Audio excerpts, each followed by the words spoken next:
Powered by Arkansas, for Arkansas. This is Inside Arkansas Live.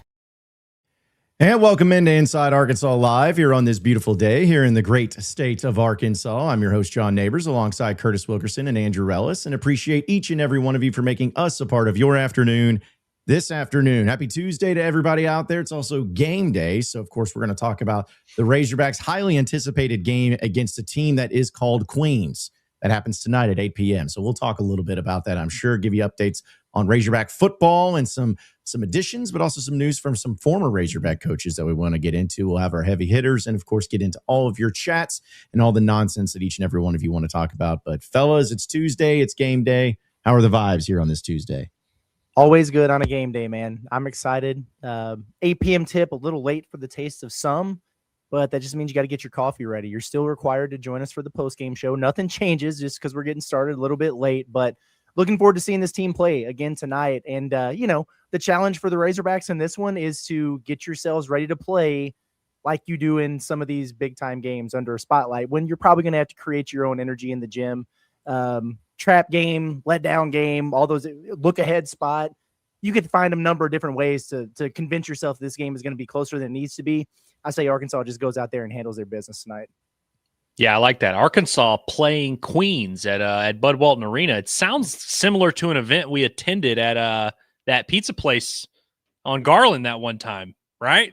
It does. It does. Sounds a little similar, but tonight's objective is very simple. God dang it. I wish that would have happened on first. I was covering the bottle. Dang it. Crush the can or the bottle. That's what you got to do. There's nothing complex we need to talk about today. Just whip ass. Just whip ass today. Yeah, in fact, I really hope that that's not what happens tonight, where Arkansas still wins, but it still takes a little bit to get going. Yeah, it just holds the cap a little bit, and then they end up struggling a little bit. I just don't see that happening. Obviously, it's about the mentality that you come in, but we've seen this team. I know it's earlier, but have some struggles and not just pull away from teams. And this is what's going to be interesting to see how they respond, because it's one thing if you're coming off of a tough loss to a good team, but when you're coming off, kind of like what you talked about, Curtis, if it's a trap game, whatever, coming off of a big win, and then which was away from your home, then you come back home only to leave here soon to go back up to the Northeast in a different time zone and play arguably one of the best teams you're going to play this season. It's, you could kind of overlook it. And that's where it's like, if they go out and they just beat the brakes off of Queens, I'm going to feel so good about Houston. I really am. I really am going to feel good, because that means that they're just locked in, they're focused in, they're motivated, and they're not going to let a team like Queens, because again, they played well, even against the teams that they've lost against. Like, they played well enough to almost win, but it doesn't matter. But still, it's not like you got blown out and embarrassed by Michigan State or Duke. And obviously you beat Texas Tech, you've beaten Louisville, so you've had some good wins, but it's a matter of, can you just go out and take care of business? No problems. I want to see the walk-ons in. Like, I want to see Carluetta, or how you say his name, in there. I want to see just emptying the bench, some people getting their first stats for the season. I want to see all of that tonight. It's plain and simple. Yeah, me too, man. And I imagine there might be some heavy legs, some guys that don't feel like they're back to 100% for this one. But I think that makes it a prime opportunity for some of the guys who didn't shoulder the heavy lifting against Texas Tech to do that in this game. I'm looking at you, Malik Thomas. I'm looking at you, Malik Ewan. Some of those guys who, hey, they were out there, they made their contributions and everything, but it was kind of three guys there for Arkansas that you felt like really, really just left it all out on the floor, and you almost had to drag them out of there because they expended so much energy. So an opportunity for the other guys to pick them up a little bit. DJ falls into that category as well. It'd be nice to see him get back going in the scoring department a little bit. So it's going to be a lot of fun. I hope this is an Isaiah Sealy game. And I hope it's not the last 10 minutes. I'm with you, John. Like, let's see the bench get empty. Let's see Elmer go 1 of 2 at the free throw line like he always does. That's all great, but I don't know. Arkansas get a double-digit lead at some point in the first half. Just throw Sealy out there. Give him a rotation. Let's see if we can get him 15 to 18 minutes in a game like this. One of your last opportunities to really see what you have in him before you get to SEC play. But, it's your typical mid-major that's going to come in. They can't play a lick of defense.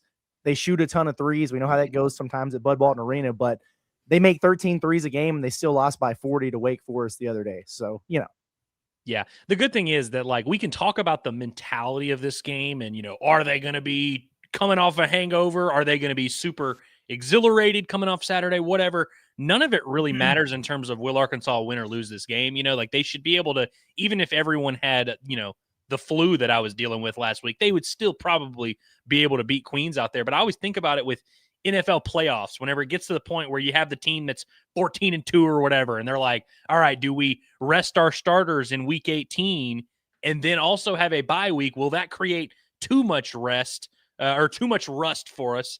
Or do we just like keep playing and kind of keep the positive vibes going? Because that's another thing you don't want to do is if your team is kind of starting to get some momentum, you don't want to let off the gas and then do whatever. And so, like last week where Arkansas didn't have a midweek game, you had a week in between games. I said in the moment, I thought that was really good for Arkansas. I thought it was what they needed, kind of a week to just relax, think about this, spend 6 days worrying about Texas Tech and get mentally ready for that. I thought it was good for them. I am now, here we are in the next week, and I'm saying I think this is good for them, that they have to play on Tuesday night. They don't just get to roll right into that Houston matchup.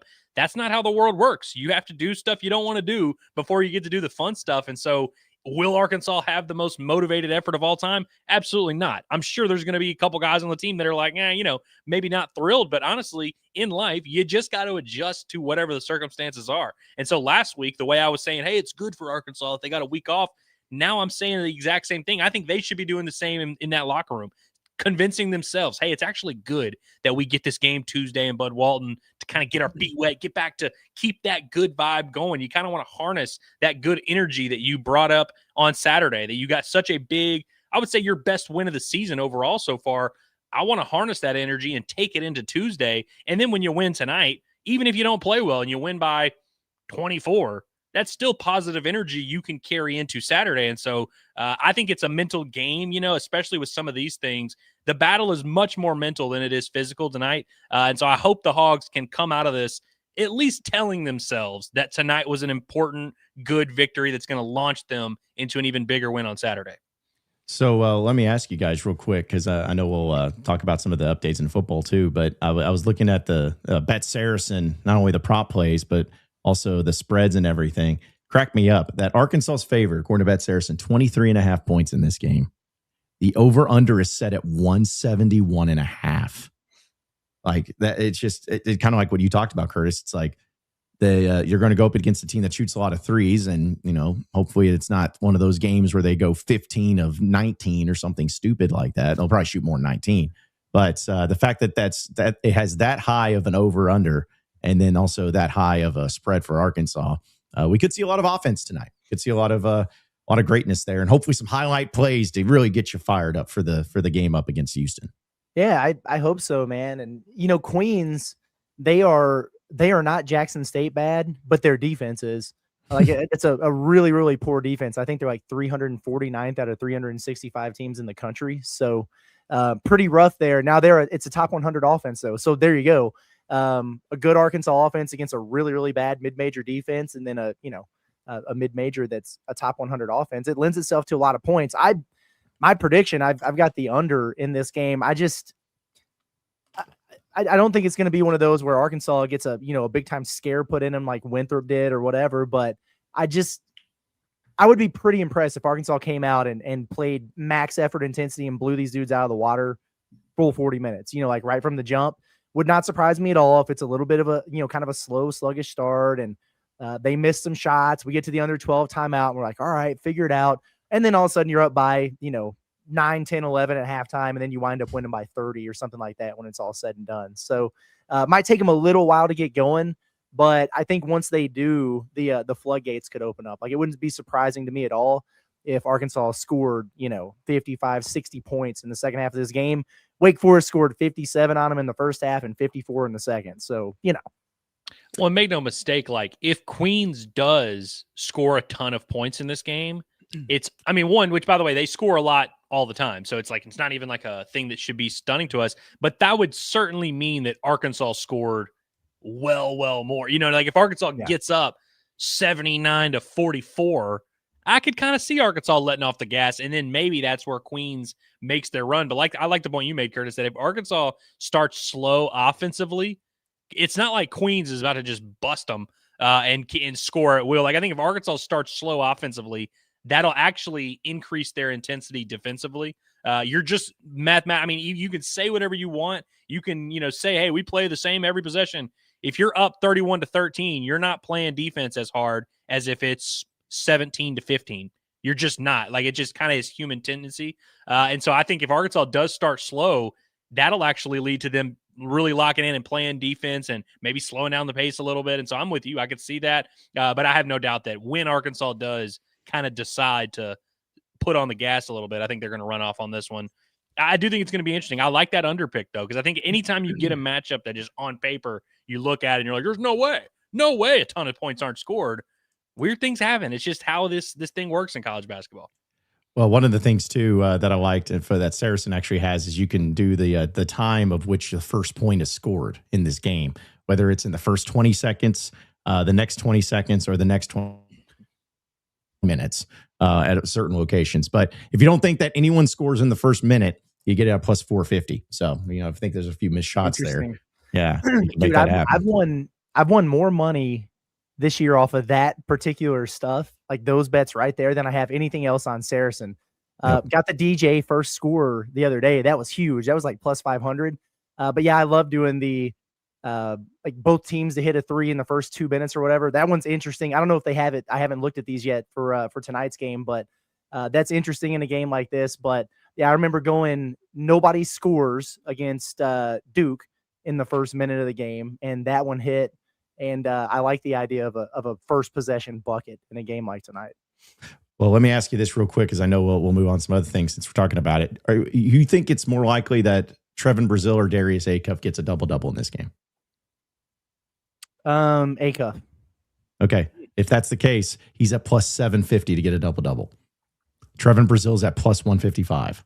So if you're thinking that... Trevin doesn't really rebound against mid-majors like that. I mean, I hope he does. Yeah. Well, he's not going to play like 36 minutes in this game, I would imagine. Right. Yeah.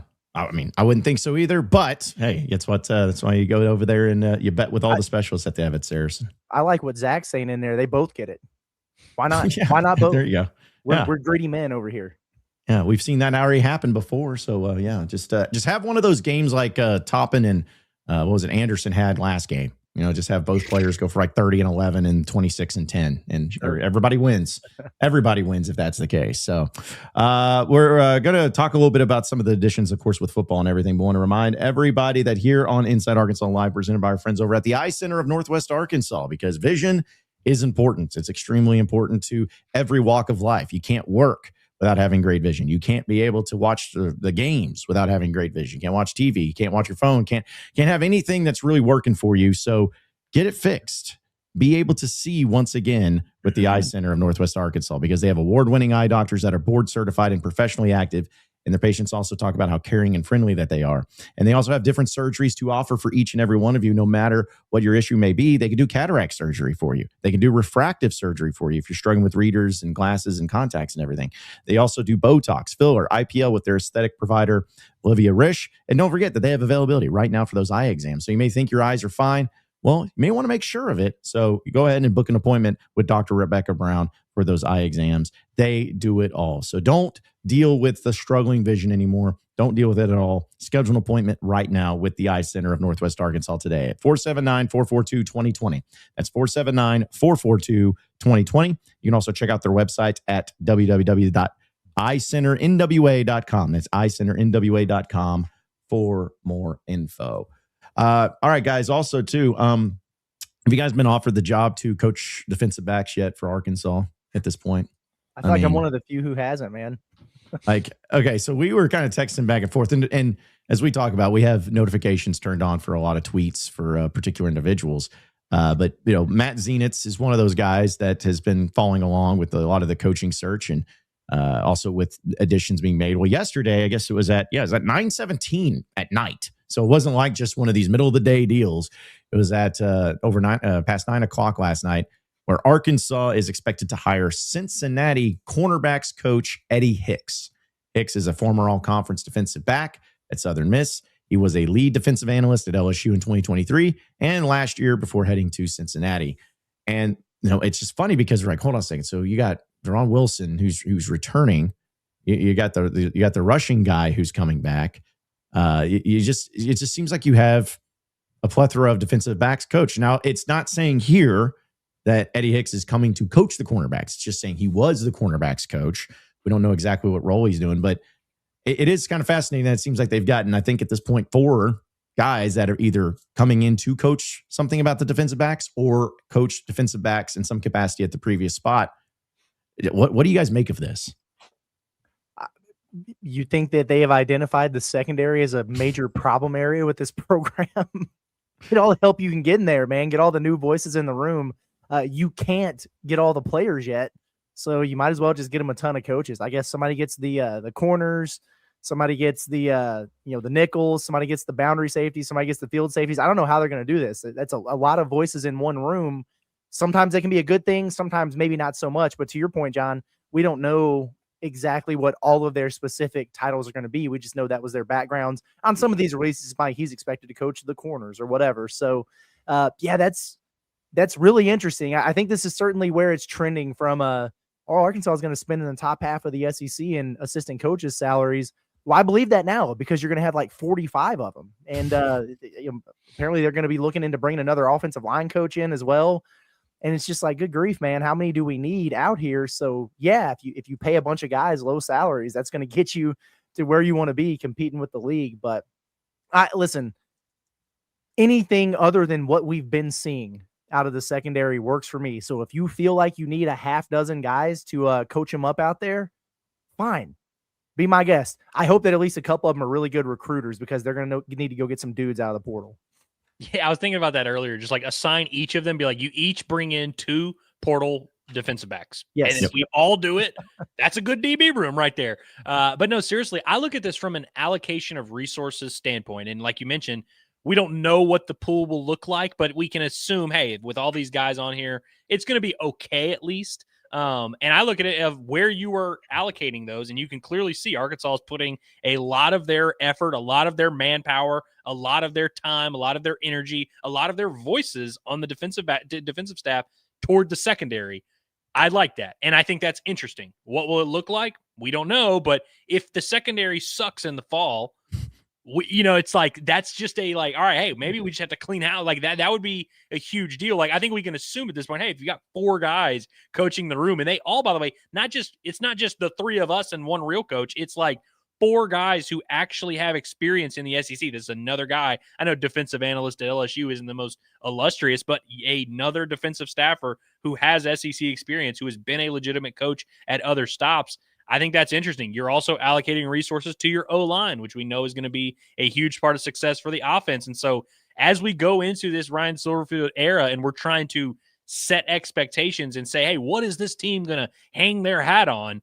Well, they better hang their hat on their damn secondary, if I'm being honest with you. But no, I like this move. And, we always do the conversation, and we're going to continue to do it because it is interesting. And we all are going to be curious. If we get to go out to spring practice, that'll be one of the first things we look for is, what are some of these guys doing? I do want to remind some fans that it's not like a crazy notion. Like if you go to any practice at any college around the country, there are always more than 1 coach at every single position group. Whether those are real assistant coaches on staff or grad assistants or whatever, there's usually 3 or 4 at every single position group. Even the quarterbacks have 2 or 3 guys there. You got your OC kind of walking around. You've got different staffers, different helpers. Some of them are literally just holding pads or whatever, but it's not like crazy to have multiple guys at a position group, but it is rare for them all to be legitimate qualified guys that have been real position coaches before. And so, yeah, that's something that I'm interested in, but I can't view it as a bad, like there's no way that I can view that as a bad thing, for Arkansas secondary. I don't think this is a negative development in any way, shape, or form. And I'm honestly just intrigued to hear how they plan to make this work and and see some of the results. I can't wait to see some of the recruits. So what they're doing with the roster, what it's going to look like in spring practice. And, I'm just honestly at this point, man, I need another Ryan Silverfield press conference because we've got a lot of questions and not in a bad way. Like just hey, this is cool. Tell us about it. Tell us what you think. Tell us what your vision is here because we're intrigued. Yeah, I've laughed about it because one of the first things I thought of when I saw that, if these are all just going to be defensive backs coaches, I just know that there's going to be one play this football season upcoming that a defensive back's not going to get his head around, and some fans going to be like, "Oh, these coaches, and we can't figure out how to look for the ball." It's like, yeah, it's going to happen. That's just what people are going to hold as a criticism.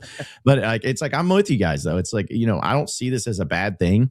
I don't see how you could sit here and say that you have this amount of coaches, because let me just break it down this way, because I'll do the reporting of what Zenith said and how these certain roles will be played as far as what we know. Like, for instance, CJ Wilford, who was from Georgia State. This is December 9th. This is how the tweet was worded. Arkansas is expected to hire Georgia State CJ Wilford as safeties coach. So it's like, okay, so he's the safeties coach. Not that he was, but that's what they're doing. And then with Deron Wilson, it was Arkansas is expected to hire Deron Wilson as a secondary coach. So it's like, okay, so he's just going to be a secondary coach. Don't know what type of coach he will be, is if he's going to be overall all of it or whatever it is. So the point is like, I don't think that they're just going out and being like, hey, let's just find some random coaches and 4 of them, let's just throw them in there and see what happens. I would hope and expect that Silverfield, because I'm with you, Andrew, I'd love to hear from him again. I know hopefully we will hear soon. I just be like, all right, so what's the role? Is it going to be strictly like, all right, you're safeties and you're cornerbacks and you're the nickel backs, and then you're overall all of it, and then you're talking? Is it something as like that, or is it like a committee group effort of like, let's just have 4 people who, maybe one of them is just, hey, you're just recruiting, you're just high school portal, or you're just development. Like, I'm really curious of how the roles are going to look, and there could be another team out there, a program out there that has a precedent of hiring coaches like this. But I'd be curious to know if there's been any other those of programs that have hired however many it is for, and seeing if is it a good thing? Is it a bad thing? Is it a good result? Does it matter? Whatever it may be. But wouldn't that be nice though, to have a secondary that's, I don't know, good for a change at Arkansas? It would be nice to have some consistency there. It would be nice. Hopefully they get the players who are capable of doing that. But it was interesting. Like last year, Arkansas wanted to run a bunch more man coverage, and so they would do that, and you could tell they just didn't really have the horses to do it. But then they would try to go zone, and they were lost. They didn't know where they were supposed to be or what they were supposed to be doing out there. So maybe with all these coaches, you can at least fix that aspect of it, and then I'll wait and reserve judgment to see what type of players they get out of the transfer portal. If they can be a little bit more, athletically adequate in the SEC. But yeah, hopefully they just have a better grasp of what they're doing, better fundamentals. And there's not too many voices in their head to where they're disorganized out there. And I don't imagine that'll be the case. Something tells me that if there's one thing we can count on with Silverfield, it'll be that he understands how to put a staff together and a game plan together, and to have an organized group with a football program. And unfortunately, that's just not something that we've had in past years. Well, and when we hear from Silverfield, I do kind of want to get some of this clarification, because the way I'm interpreting it, and maybe I'm just stupid and like, I'm overreacting here, but like, I feel like it's one of those things where it's like, you have your offensive scheme, you have your defensive scheme, and you build it around something. Most offenses obviously built around the quarterback or whatever. But it does seem like to me, they're going to build what they do defensively around the secondary. That's the only way I can interpret this, as everything we do is going to start with how we defend on the back end. And then that's going to free up our ability to rush the passer, our ability to fill some gaps in the run game, do whatever. And so that's what I want to hear the most about. And I wonder if that works on the offensive side of the ball as well, because Curtis, you mentioned they might be bringing in another offensive line coach, which would be a third one, we believe. And is that going to be an assistant, an analyst, whatever? But it's like, how does that look as well? Like, if you're building this whole thing around the offensive line, which I think is a smart thing to do. I've said for years, it's impossible.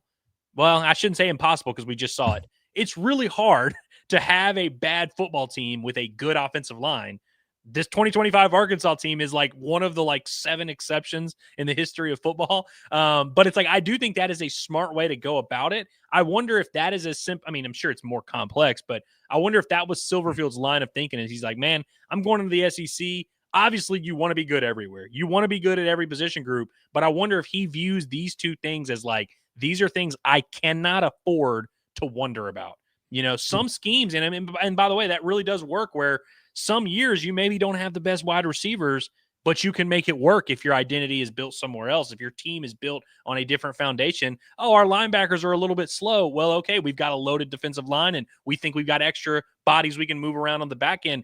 Things can work, and I wonder if Silverfield's viewing it that way, where he's like, we're going to have variables. We're going to have things that come and go. We cannot have a bad secondary. We cannot have a bad offensive line. To me, I think that's a pretty good starting point if you're trying to build a foundation.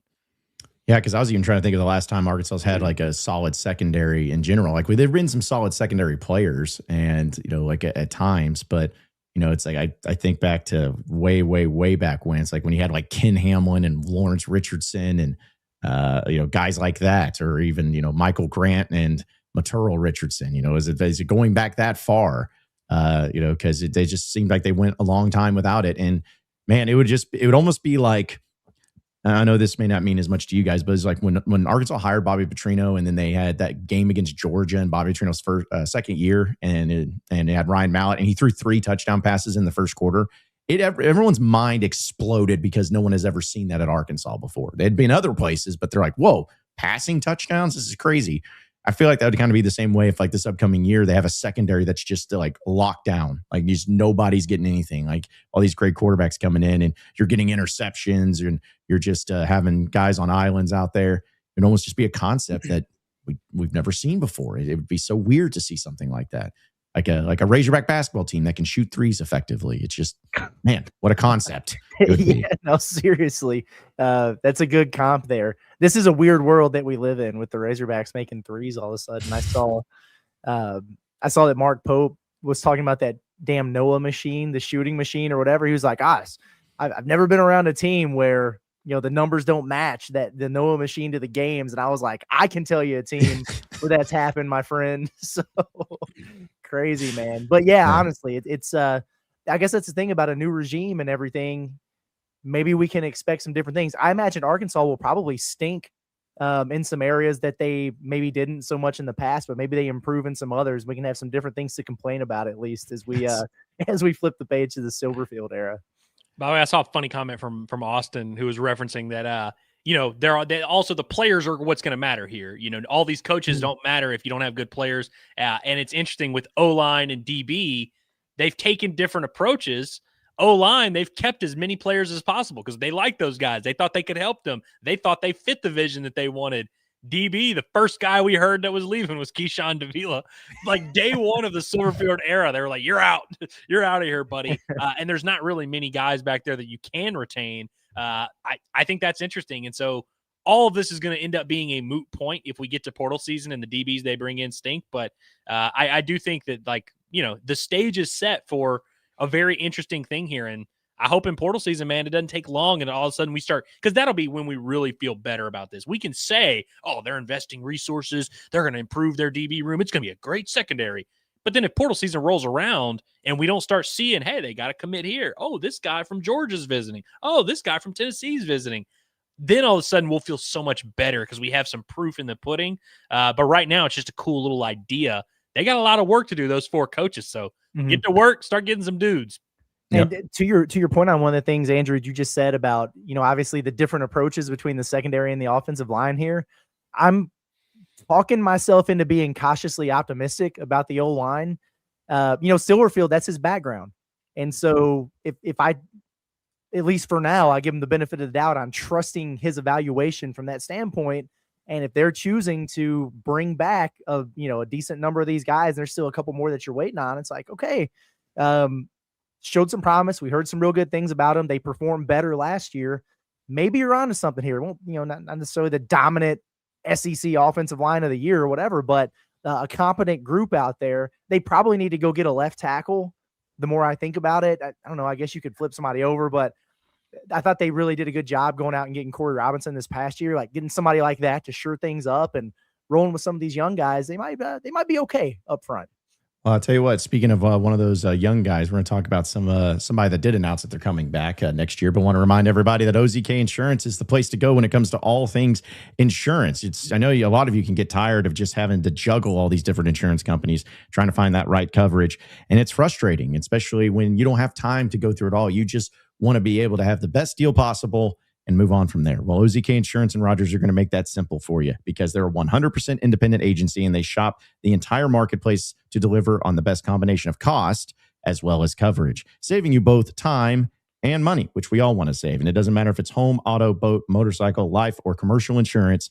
Their friendly team is going to have access to a wide range of flexible options designed just for you. And they serve the Northwest Arkansas and Central Arkansas area, and that also includes Bentonville, Centerton, Fayetteville, Little Rock, Hot Springs, Springdale, and beyond, everywhere you could possibly imagine across the state. So let OZK Insurance be the trusted advisor that you never knew that you needed. They have over 600 5-star Google reviews. That's right, not just 600 reviews, 600 5-star Google reviews. So start today with a free online quote at ozkinsurance.com, or you can call them at 479-715-4200. That's 479-715-4200. OZK Insurance, it's protection made simple. So, Andrew, I know you quote tweeted this about one of the players that did announce that they will be returning, and it's Cash Courtney. So you're going to have him coming back at Arkansas, where he tweeted out, "Hungry with unfinished business, focused on growth with plans to dominate, 110% returning to the University of Arkansas, hashtag all in, hashtag WPS." And I would have loved this, but if he had to use the picture of the white helmets with the red jerseys, I didn't like that. But either way, I gotta be honest, it was a low quality photo that he posted. It was like some fan took it from the stands and was like, "Oh, there's Cash Courtney there." Yeah, it looked like the Arizona Cardinals. It's like at first I'm like, "Did you play for the Arizona Cardinals?" Like, I don't know. But either way, talking about getting players back, is Cash Courtney just going to game change everything? Don't know, probably not. But hey, as far as the offensive line specifically, we already know some of the players that did get back. It's at least having some sort of familiarity there. Yeah, bright future for sure. They really talked him up a lot. And it wasn't just the coaching staff. It was, his fellow offensive lineman out there.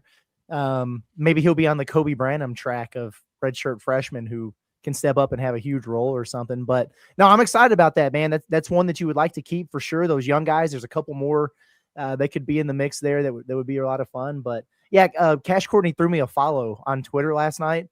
And as soon as I saw that, I was like, this has to be a good sign.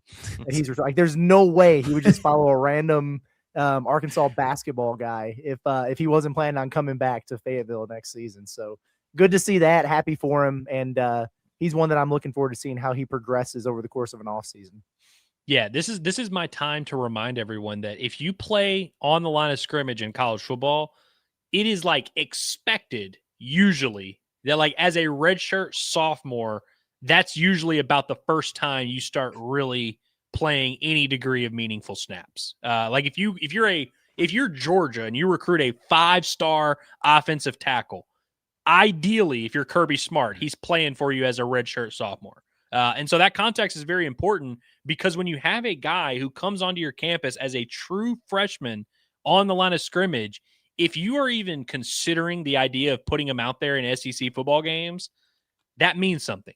Now, that may mean that you hate your other offensive lineman and he's the only good guy you have. That happens sometimes. We've seen that happen before. I remember that happened to Ty Clary when he was a walk-on true freshman that started as the opener for Brett Bielema. That does happen, but that always catches my attention when I hear a true freshman that people are like, man, this guy could actually play for us. And that's what we heard about Cash Courtney in fall camp. That's what we heard about Blake Cherry, who I don't believe is announced yet in fall camp last year. And if you remember, 1 year ago today, we were having this exact same conversation about Kobe Branham because he was that guy that as a true freshman, they were like, man, we really like this guy. We're trying to get him in some games. And they did get him in some games. I think he played in 3 or 4 games last year, similar to, these freshmen this year. And so now I'm not saying that, hey, Cash Courtney, 1 year from now, he's going to be the all SEC, all freshman guy that's your building block of the future, just like Kobe Branham. But he seems to be a lot closer to that trajectory than he does to be of a not playing, not going to contribute type of trajectory. Do I necessarily want him to start necessarily as a redshirt freshman? Maybe not, but I just think he's interesting. It's a piece that you want to have. And that's something that Fernando Carmona on his way out was very adamant about. He's like, hey, man, I'm leaving, and I'm leaving it in good hands because these young guys here know what they're doing. I really like what I'm seeing. And Cash, the question I have now for you guys that I want to ask, so Caden Kittler started at center. He's coming back as a senior. We can all reasonably assume he's going to start at center, right? I mean, I would assume so, yeah. Yeah, and maybe they decide to move him, maybe whatever, but let's just start there. You've got Kobe Branham, who started for you at right guard. He's coming back. I would assume he would start at right guard. And then the one that we don't know about is a Marion Harris. So we'll see what they do there. But then you've got Cash Courtney potentially coming back, Blake Portney potentially coming back. Kavion Broussard got some snaps at right tackle. Maybe he comes back. Brooks Edmondson's been around forever. He can kind of play anywhere, guard or center. We'll see. But, like, I wonder if the season started right now, like, what would that starting lineup look like? What does Cash Courtney, who, by the way, was the second-team center, is he going to just be the second-team center again? In which case, I'm kind of fine with that as a redshirt freshman being the backup center to a senior, and then all of a sudden as a redshirt sophomore you're starting. Maybe Cash Courtney's that guy that they say, you know what, we like him enough. Let's move him out to left tackle. Let's move him out to right tackle if Marion Harris comes back. These are the questions that Ryan Silverfield and his staff can figure out, but that my brain immediately went to when I saw these coming back. Yeah, and I'm really hoping that there's not this whole idea of we're getting into fall camp a week or two out from the season, and it's like, hey, we got 8 offensive linemen that are going to play. No, I don't want that. I want to see 5, and I want them to be at those positions, and I want you to roll with it. It's okay to do some of this thing where, hey, if you got one player that's better at another position and moving around and trying some things, but I just really don't want to get that close to the season starting up. And you're like, hey, we're going to play all these guys. No, I don't want that. I want the 5. I want those to be the 5, and you move forward with those 5, and then that's it. And then, of course, if injuries or anything happens, then we can adjust and go from there. But I know that was always like really worrisome to me. And of course, we know that the portal is going to really change a whole lot of this, is they could go in and really get some big time offensive linemen and ones that could come right in and start right away. Because you mentioned, Curtis, the left tackle position, which I just kind of feel great. This is a good thing. I felt like we never talked about Corey Robinson this year, but it's a good thing because it was like he just did his job. Like he just went out there. So they can just get somebody to that caliber even of a Corey Robinson. Then I really like what they're going to be bringing in. At least it's a good starting foundation. It's a good starting foundation for the offensive line. So, but also in some other news too, not anything significant with Arkansas, but Travis Williams got him a gig. We know he's former defensive coordinator. He's going to Texas A&M to be coaching the linebackers. That's back, Ags. Yeah, you think he's going to go from doing the coach rap videos to doing the Aggie stuff with the thumbs and everything? Like, probably not. Midnight, yeah, we got our boys here. Yeah, midnight, yeah, we got the queers here. Yeah, if he does that, he'll go viral for all the wrong reasons. But either way, he'll rap at a midnight yell. I mean, maybe not. They don't let the linebacker coach speak. I don't think that's true. Yeah, that's true. Well, he's again. It's Travis Williams. I'm wondering where a lot of these coaches, not that it matters, but it's just like, where are they going to end up? Because everyone's been talking about, well, Bobby Petrino, what's he going to do? It's like, well, Travis Williams, he's been chilling, I assume, for how many months now since they got fired mid-season. So he's just been hanging out a little bit. But so you're gonna have him going back over there. I guess, I don't know. We haven't heard anything from like Deke Adams or Marcus Woodson, not that I know of, but still, as far as the one of the coordinators and former coaches, because Mateos got to Wisconsin, so we do know that, and so a few of these coaches are getting some spots, but we'll see. So I just wanted to give a shout out to him and see how it does at A&M. Did it because A&M's defensive coordinator go somewhere? Is that what happened? Kentucky. That's right. Yeah, with old Will Stein over there, the young pup that's over there as well. So, but yeah, just be on the lookout, everybody, because there's always going to be some coaches getting some jobs. Also, Kurt Anderson got an offensive line job over at Boston College. So for those of you who remember Kurt Anderson, he's over there too.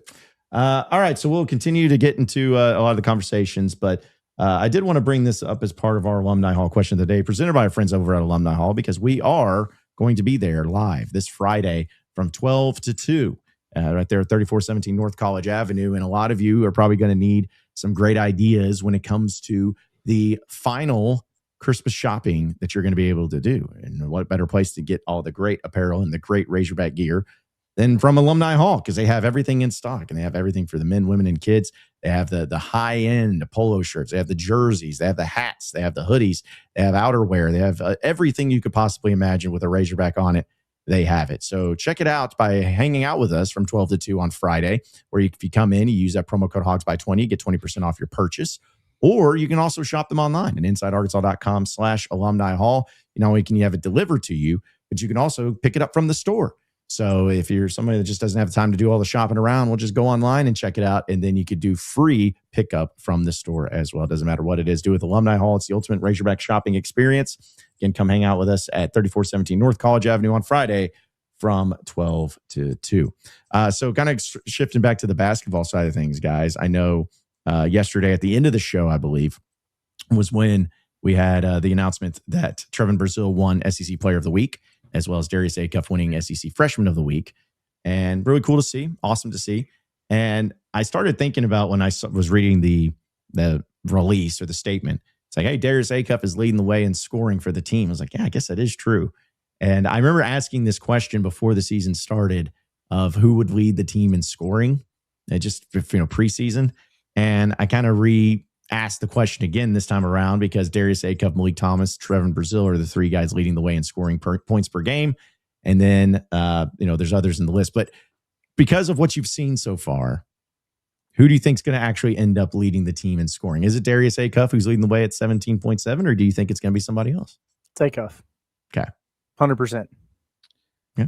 It's Acuff, and for the same reason of like, a lot of times when you think who's going to lead the team in scoring, you think, hey, who's the best scorer on the team? Which is a reasonable, conclusion for you to make, but it's not always that simple. And by the way, Acuff has been scoring it more efficiently than anyone on the team, but it's like, I just think the opportunity, the ball's going to be in his hands, and I think he's going to be the most consistent performer on the team.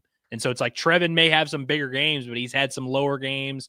I think Malik is going to have some awesome games as well, but is he going to have that game-to-game consistency? I think Acuff is, and he's already off to a good start, leading by a point. I think Acuff probably is the guy. Yeah, well, so does the audience. 74% of them say, yes, it's going to be Darius Acuff. He has got 17.7. Malik Thomas is 16 points per game is what he's averaging. He's at 20% of the vote.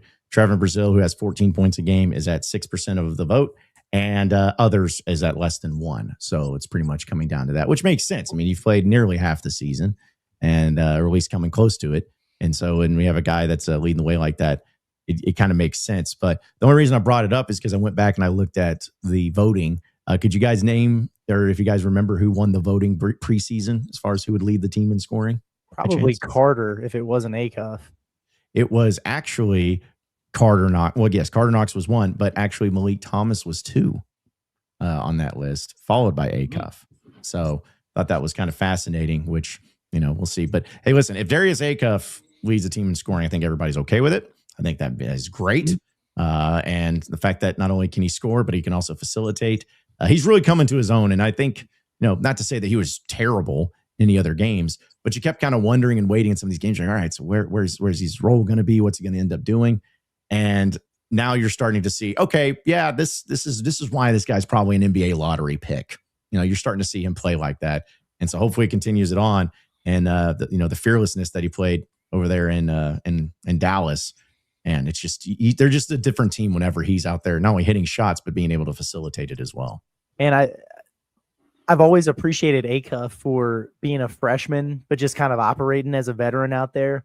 He just looks like he's always in control and never too high, never too low, just kind of an even keel demeanor. But against Texas Tech, a couple of those buckets he had there, he was flexing a little bit, getting into it. So I'm like, all right, the competitive side is starting to, it's always there with the way that he produces, but he's starting to show it a little bit. You start to see some of that emotion. I like that a lot coming out of Darius Acuff, and he's been playing phenomenal basketball. And it is crazy. You were rattling off the points there, and you said 17.7 for Acuff, and Leak was next at 16. So he's just less than 2 points behind, and he's just kind of been floating out there in space for the last 2 weeks. Yeah. Malik Thomas has. He hasn't been bad by any means, but he's kind of been chilling out on the, okay, I'm going to take 18 shots and 14 threes in this game. And so, he's coming off of his lowest scoring output of the season against Texas Tech, but needs to be a little bit more efficient. As a high volume 3-point shooter, I'm not that turned off by the 34% there. Maybe get that a little bit higher. I'm okay with that, but I want to see him shooting better than 39% from the field. I know that he's better than that. He is going to have one of those explosion games on somebody at some point here. I've been calling it for 2 weeks now, and it hasn't happened. So I'm done doing that. But he will increase his efficiency and get better and better as the season goes along here. It's not crazy to think that he could wind up leading this team in scoring coming off the bench. But to make that point, it's like, okay, we really haven't been talking much about him for the last couple of weeks here since that Duke game. And he's just right behind Acuff still for the team lead. It's crazy. Curtis, I'm going to say something crazy here, so please cut me off if you need. But I never thought I'd say this, actually. But, like, Malik Thomas also, his role on the defensive end actually may be affecting his offensive game in a weird way. Not that he's like this just great lockdown defender, but he's very active on the defensive end. And I would say he's made more positive defensive plays than most of the perimeter options on the roster. I've been impressed with Malik's one-on-one defense a little bit, which has been kind of surprising to me. If you had told me earlier in the year, I'd have been like, oh, he's going to be very efficient, very solid as a scorer, and maybe struggle defensively. And so I think that's kind of an interesting thing to monitor here. But with Acuff, man, he has that great ability that all great point guards do. Like, if you look at Steve Nash and you just compared Steve Nash to, Tracy McGrady as a scorer, obviously Tracy McGrady 10 times out of 10, you'd take him in a one-on-one, you'd take him last shot, you'd take him whatever. But then you look up and it's like, oh, damn, Steve Nash averaged 20 points per game on 50% shooting. It's like, how did that happen? Chris Paul, same kind of thing. He's played against much better scorers and guys that you would immediately say, yeah, these are way better scorers. But these great point guards have an ability to just get to spots on the floor, take shots. They know when to be assertive. They know when they can catch defenses napping. They know that when you're focused on them, they can make passes, but they also know when you're worried about the pass. And so it's like, that is what's going to set Acuff apart. And that's the part of Malik Thomas's game that I want to see evolve a little bit more, of like him find his spots and not have to force. It feels like most shot attempts he takes, he's either creating them, forcing it himself. I want to see him just kind of find and hunt specific looks throughout the course of the game and just be able to play off of other guys. And I do think that sometimes you can just see Malik kind of getting a little worked up, amped up. But I do want to see a little bit more of that efficient version of him. But I know it's in there. I know he's fully capable. If he'd make his dunks, he'd be averaging 17 a game right now instead of 16. Literally. Man, yeah. It's like I kept thinking, it's actually something I thought about the other day, is like, has this team, not to say it's bad because the team's good, but has this team had more instances of stepping out on the baseline or missing dunks? Because I feel like both of those have been pretty prevalent on this team. Most of their errors are unforced errors. It is kind of crazy. Yeah. Because they don't turn the ball over, by the way. Like Curtis was touching on this yesterday. One of the best turnover rates in the country, and they step out of bounds 3 times a game. So it's like, imagine you're only averaging 7 or whatever turnovers. Imagine if you didn't step out of bounds 3 times a game. Yeah. I mean, it's pretty much, they're 2-to-1 as a team, assist to turnover ratio, which is insanity. Like, it's been really good, man. Really. And when you got 2 freshmen in the backcourt like that, it's usually not flipped, but it's usually a lot closer. So that's a good sign. To your point on Leak's defense, Andrew, he leads the team in steals. So, which, by the way, that's where his missed dunk came from the other day. He had a beautiful, great play, a great defensive play where he saw it and was ahead, 2 steps ahead, and just made a break, and then just missed a dunk. Yeah, that's brutal. That's brutal. But yeah, I was looking at the stats and everything too, because we've yet to have a player score 30 points in a game. So would we say that Acuff's going to be the more likely one to get to 30, or would it be some other player? I actually think, in a weird way, I think other players are more likely to get to 30. But Acuff could get to like 24 more consistently, if that makes sense. And I'm sure he'll get to 30 once or twice. But yeah, I was thinking like I'd probably go with Malik Thomas if that's the case, going with that. But I don't know, just like interesting stuff there for where's it at in the scoring and everything too. And again, tonight's the game at 8 p.m. So be sure to tune in not only for the game, also Pod at the Palace post-game show that will be following the game. And hopefully it's just a blowout city. I'm open for like a Maryland Eastern Shore type of final score. That's what I'm going for, like 120-58. You're not going to get that, but that would be awesome. Yeah. That would be awesome. Yeah, because, guys, I don't know if you knew this. There's one player that's leading the team in 3-point percentage at 100% this year, and it's Malik Ewan. So, if he gets some threes in, maybe we'll get to that point. You know what's funny, too, as I talk about the 30-point game, you watch. The person who gets a 30-point game is going to be like Billy Richmond. Like, just somebody who's like, oh, okay, sure. Like, just gets hot from 3. Random, yeah. Yeah, or gets to like the free throw line like 15 times and just makes all their free throws and everything too. So, yeah, which also, again, I just like looking at numbers and stuff of where it's at now. And the free throw percentage, I mean, you got what, 5 players who are shooting 80+%. I mean, that's pretty great as well. But the funny thing about it is 3 of those 5, Billy Richmond, Trevin Brazil, and Malik Ewan, some more of your forwards than it is your guards there. Or I guess Sealy. Awesome at the line. Yeah. Sealy's also at 81%. Malik Thomas leading the way, though, at 84.2. So if you get it technical, you want Malik to shoot the free throws? Are we at that point? Okay. Good. Yeah, Leak's my guy up there. Okay. For sure. Yeah. All right. Well, let's go ahead and get to your chats, folks. And we'll have, of course, our heavy hitters. We'll also have a recruiting update here in just a little bit. We want to remind everybody that Hickey and Hull Law is the official law firm of us here at Inside Arkansas, because no matter what it is when it comes to divorce and custody cases, criminal cases, civil litigation cases, personal injury cases, even estate planning, they're going to have you covered with all the advice and representation that you could possibly want and need, because there's nothing worse than having to go through something like this alone and trying to face it all alone. But they don't allow that to happen, because they're going to be with you every single step of the way, because they understand that building that strong attorney-client relationship is always going to be built on honesty and trust. So whatever the advice and counseling that you'll need, have Hickey and Hull Law have you covered, because they have offices across the entire state of Arkansas in Fayetteville, Fort Smith, Little Rock, and Mena. And you can call them today at 479-434-2414. That's 479-434-2414. Or you can check out their website at hickeyandhull.com. Scan that QR code right there on your screen as well. It's Hickey and Hull Law. Things are about to get better.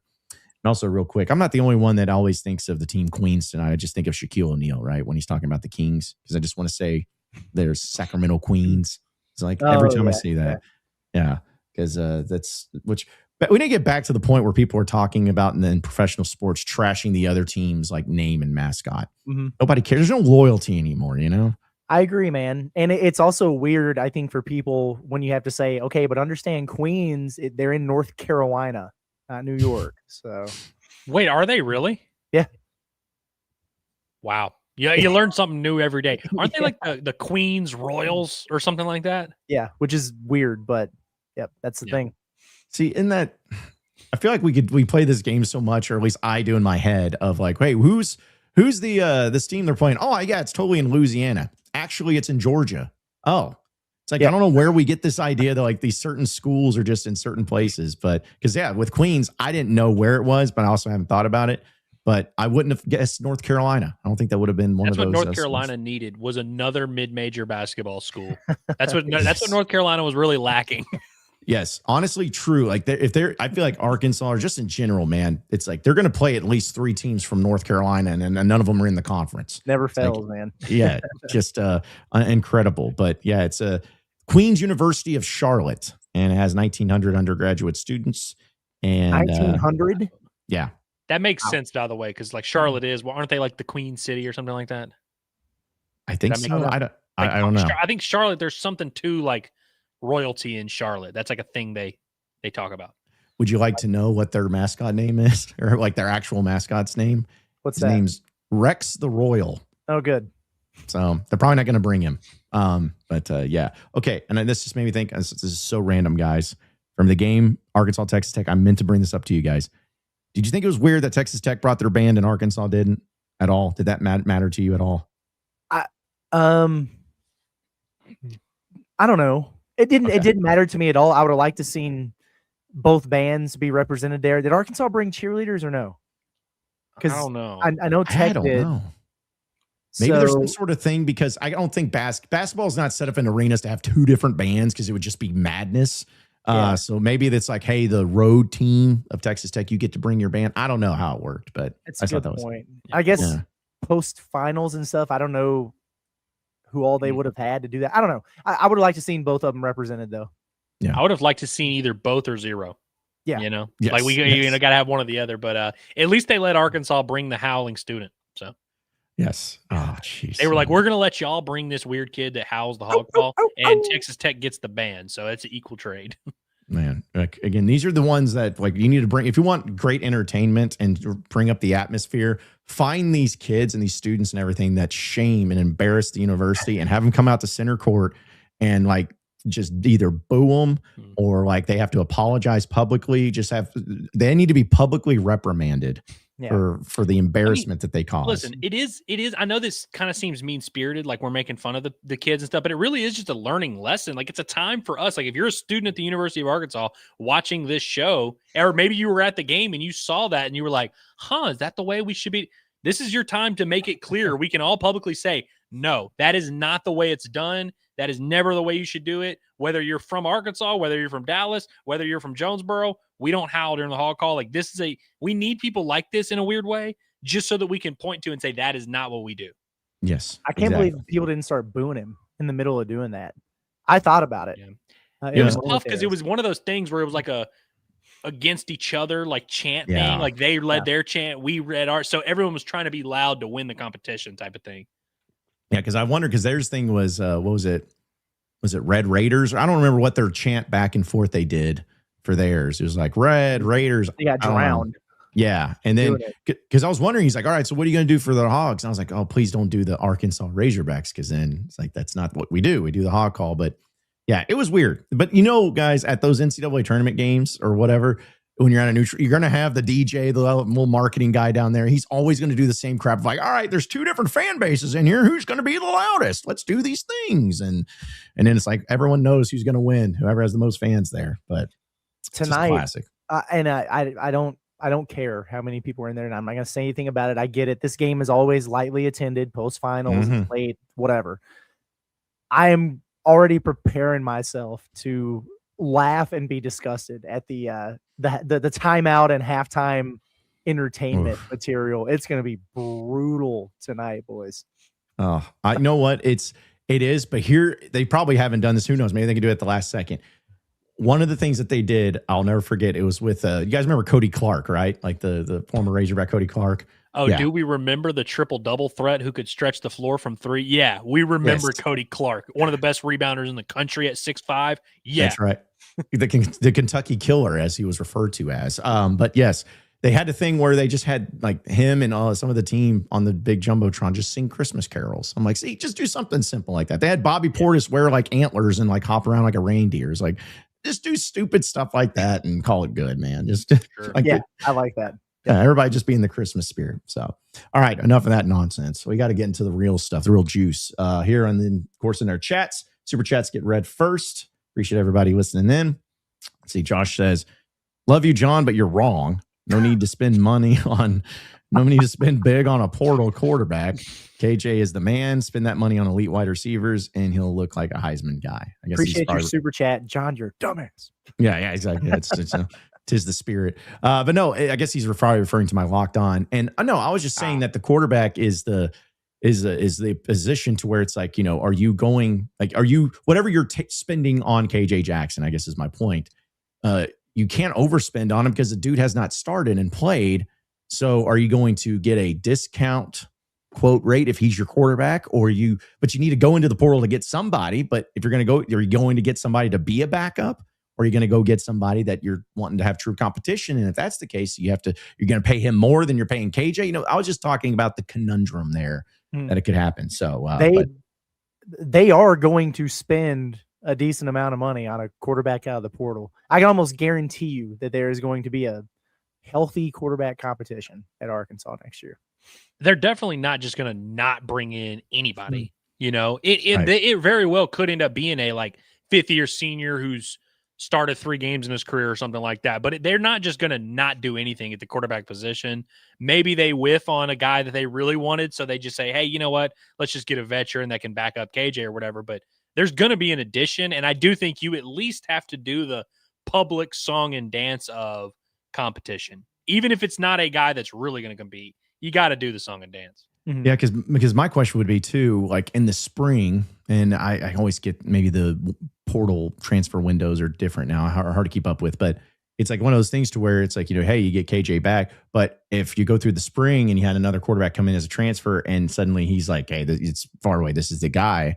I mean, if you're KJ, do you transfer out then in the spring, even though you're not sure coming back? Because you're like, dude, I came back assuming I'm going to be the starter, but I want to play and I don't want to be here for a third year and be a backup. Like, I don't know. I don't know what his mindset or what the conversations have been like. So, yeah. And I don't think that's even a thing anymore of being able to do that. I don't think so either. Since there's not a spring window, but isn't that weird though? Like if this type of situation happened to someone, they were like, no, this is crazy, man. They recruited over me. They told me a lie. I want to go somewhere else. What are you just going to do? Say no? Suck it up, buttercup? Yeah.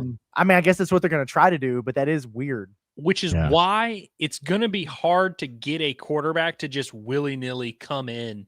I don't think there's going to be a quarterback who is dead set on starting. Not that KJ Jackson is a guy that, like Dylan Raiola. I don't think he looks at KJ Jackson and says, I can't start over that guy. But I think that's why it's going to be hard to recruit a quarterback no matter what, whether you're Arkansas or anyone else. And so, it does put a little bit more pressure on this decision.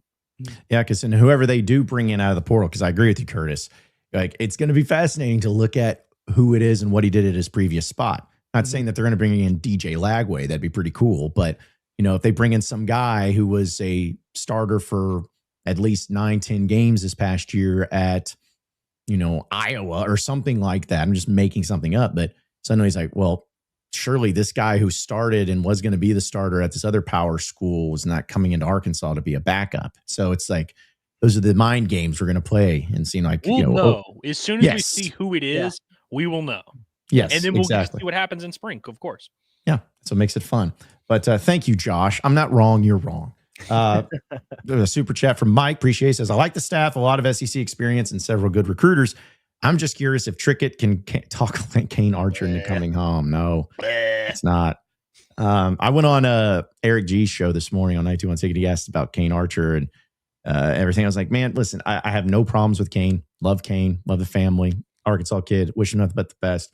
But we just got to stop this. We got to stop this idea of a true threat. If he goes to Utah and balls out, like, ends up being a starter a couple years down the road and is great, and then you're looking for a quarterback, and let's have that conversation. But man, a true freshman quarterback is just not a concern. Like a 3-star true freshman quarterback from the state of Arkansas is just not something I care about right now. I could care about it here in a bit, but I do not care about it right now. You got bigger fish to fry than worrying about who would be the 3rd string quarterback right now. Yep. Well, and make no mistake about the situation. It's not like Arkansas has to convince Kane Archer. If Arkansas wanted Kane Archer to be on their roster, he would be on their roster. And that may upset people, and you say, well, they're making the wrong decision. He should be on the roster. Maybe. We'll find out. But it's not a situation where it's like, this is a big miss. This is just hey, they give out X amount of scholarships a year. They're not just going to give someone a scholarship because fans like him. You know what I mean? Like, and you're entitled to have your evaluation. They're entitled to have theirs. That's just the situation. Like, this isn't a situation where it's like, we have to put all our resources together to hope Kane, like, if they wanted him there, he would be there. Like, let's just make no mistake about that. Yeah. By the way, just real out of random off the top of y'all's head, of any sport, who would you say is the biggest in-state whiff that Arkansas has ever had? Is it Malik Monk? Is he the biggest whiff? Well, Ryan Mallett, part 1, would say. I mean, obviously he came back, but like Houston, he wasn't trying to make Ryan Mallett play tight end. That's one of the bigger whiffs in that I can ever remember. Is Malik Monk? I mean, he's probably the biggest one. Yeah. But like, I don't even know if Arkansas whiffed because I don't even know if they really like made that big of a run at him. Honestly, I was not from my understanding. They were really big on it. So I don't know. KJ Hill's a good one, but I think Malik Monk's a bigger whiff than KJ Hill if those are the two guys.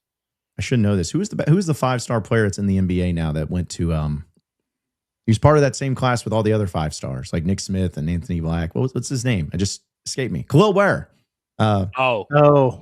He's a pretty, I would say, especially considering like between him and Nick Smith. But I will say Khalil Ware, his career at Arkansas wouldn't have been this transcendent thing because he didn't really come into his own until he was like 22, 23. I mean, just now coming into his own. Correct me if I'm wrong. He started, he went Oregon first and wasn't awesome there by any means. And he was quite a bit better at Indiana. But yeah, it was once he got into the league where he really started to figure it out.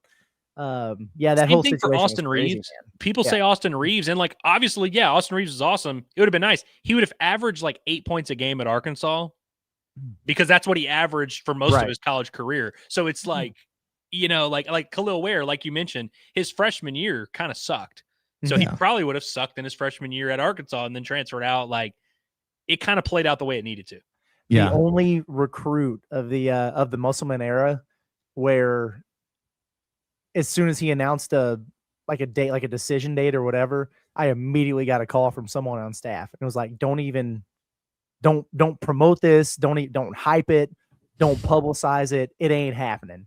He don't want us. We don't want him. And everybody knows the story that went down there of what he told us about his desires to leave the state of Arkansas, but just crazy.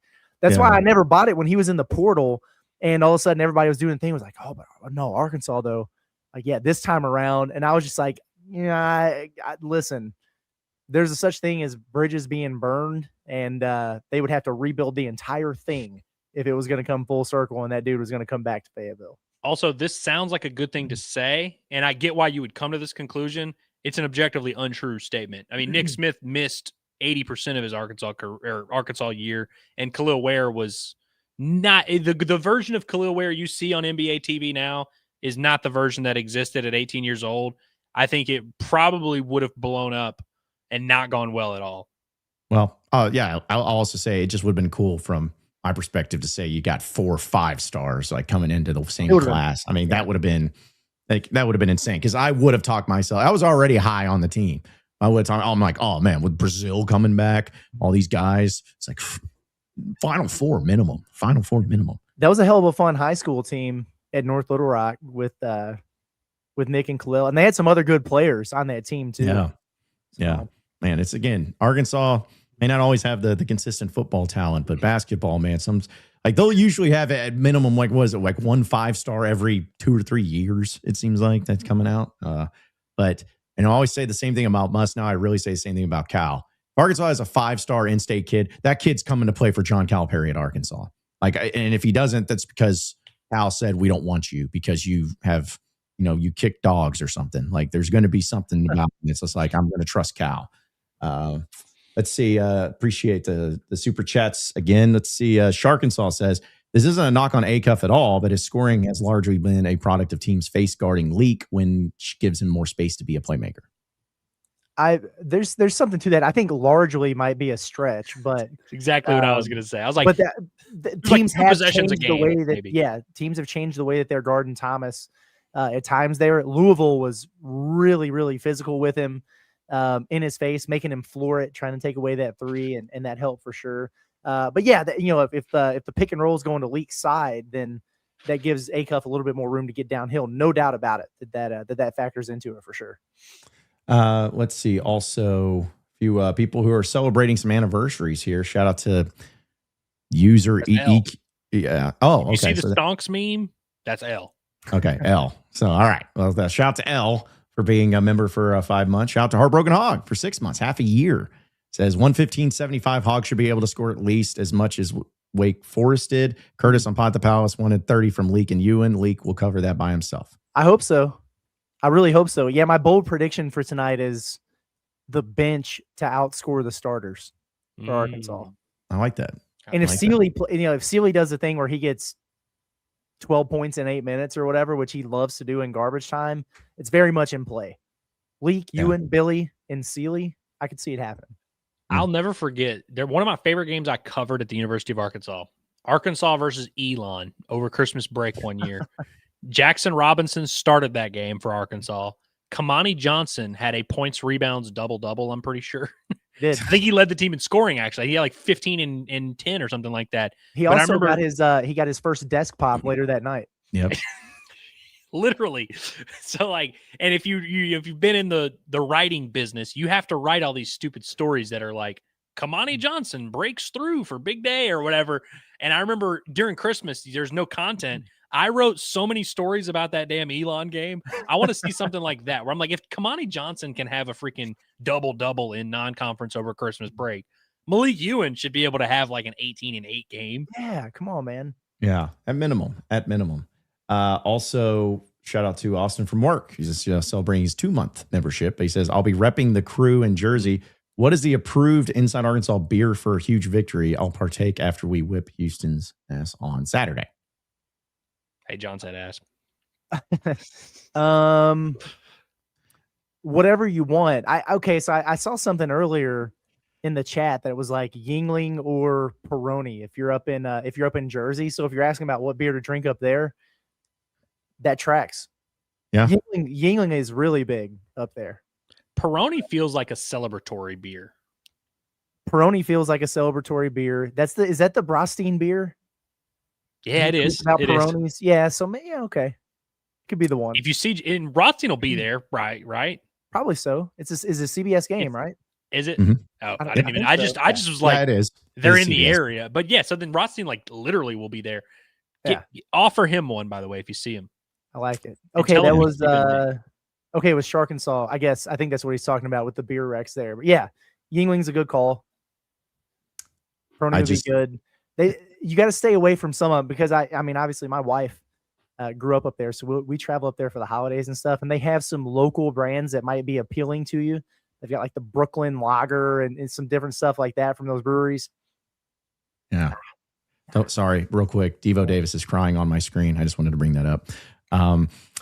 So also, I know it was a beautiful moment. May have been one of the few times that I felt really emotional watching a Razorback player cry. So that was tough. But anyways, I just had to bring that up because I was like, why is Devo Davis's face is on my TV? When will Devo come back to a game? Dude, I hope soon. Should be there tonight. He was live tweeting the other day the game, which I appreciated. I saw a bunch of former Hogs who were showing love after that game. Love that. Who's because Devo would 100% get a standing ovation, right? Like he would 100% get a standing ovation if he got introduced. Yeah, I would think. Yeah, that's the thing I thought about doing, like power rankings of former players that would like, for not just like 100%, like 100. Like I think he would. Jalen Williams for sure would. Like Mason Jones would. I think Isaiah Joe. Like all those guys kids. All those guys would. Anybody from the Muss era who was part of those tournament teams. Hell, you could bring Connor Vanover back and he'd get a big ovation, man. But what think about Ethan like, Henderson? Yeah, actually, I don't know about E. Desi? Desi would get a light cheer, but a hearty one. Yeah. Yeah. He went to what was he? He committed to Auburn, but then didn't go, but then went to Arkansas State, right? Yeah. And then Kansas State after that. That's right. I would shed a tear if JD Note came back. Oh man, yeah. JD Note for sure would come back. We saw somebody rocking a Stanley Amude custom jersey at the Texas Tech game the other day. It was legit. I know that person. Yeah. So awesome. We took a picture with him, which by the way, everyone who took a picture with us Saturday, none of them made it to me. Like I literally like, not that I like need all of them, but it's like, if you're going to take a picture with us, you might as well like post it and be like, hey, saw the guys or whatever. I came home and was like bragging to Hillary. I'm like, yeah, I took pictures with like 20 people this weekend. She's like, can I see them? And I'm like, well, I don't have them, but they took them and, eventually they'll tweet them at me. No, not one single person was like, hey.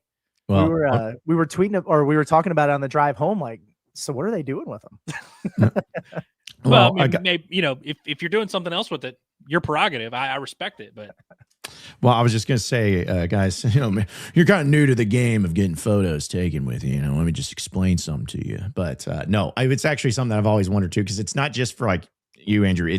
I've never understood it either. Like I had so many pictures. What was it? The prime time at the Palace or whatever. Maybe the most pictures I've ever taken with anybody in my life, and I never saw any of them. Like never like nobody posted. I'm like, I mean, listen, that's fine. Do whatever you want to do, and I appreciate it, and I'm very, very much appreciative of anybody that like wants a picture with me. But at the same time, I'm like, I mean, I'd share it. I throw a retweet because I want to show everybody how cool I am. Like give me something like that. What if I look? Maybe they're on Facebook. Yeah. Sometimes I don't see things on Facebook. Yeah, don't tag me on Facebook. Yeah, no. Or Snapchat. Like, don't do that stuff. Like, and by the way, I see like we're not saying you need to take pictures with us and post them. We're just saying if you did take a picture with us, you might as well post it. That's not our point. Yes, because I'll tell you this: if I took a picture with celebrities, I definitely post it. So just saying, we need to make that happen. We're going to have our heavy hitters here in just a little bit. Appreciate everybody tuning in. Addison says, did some Christmas shopping at Alumni Hall last night. Thanks for the discount. You're welcome, Addison. Thank you for shopping. I know there's going to be a lot of people there on Friday coming in to do some last minute. You're going to see some very frustrated and stressed dads walking in and just, oh gosh, all right, I guess I got to get something real quick for the kids. They moved up Christmas up today to tomorrow with the family, and I just have to get something. So it's a great place for it, though. You have gift cards too that you can make happen. Let's see. Butcher Boy says, John, do you have tickets for tonight? Checking in for you before paying SeatGeek fees. DM me on social media. And I keep an order of the list of people who ask, and then they just go down the list. So just shoot me a DM and I'll put you on the list, and just first come, first serve. So I don't have any right now to answer your question, but as these things normally work, I get just an influx at the last minute. So, which is always, kind of frustrating, but it is what it is. Let's see. Also, where was the one that was right here? Trey says, Curtis, any way we can get Leak to come back next year? I don't see it happening, but man, year 2 Leak would love to see it. He gone. I would love to see it too, but yeah. It's going to be one of those things that Cal's like, if it got asked in a press, like say if you ask that question, Trey, which I'm not saying is a bad question, but like if you ask that Trey to that question to Cal at the end of the year, he'd be like, no. In fact, I told him that if he comes back, he's not going to have a scholarship and he's not going to play if he comes back. Like, he's just going to be very adamant about that. So there's a 0.0% chance that man's back. Not adamant.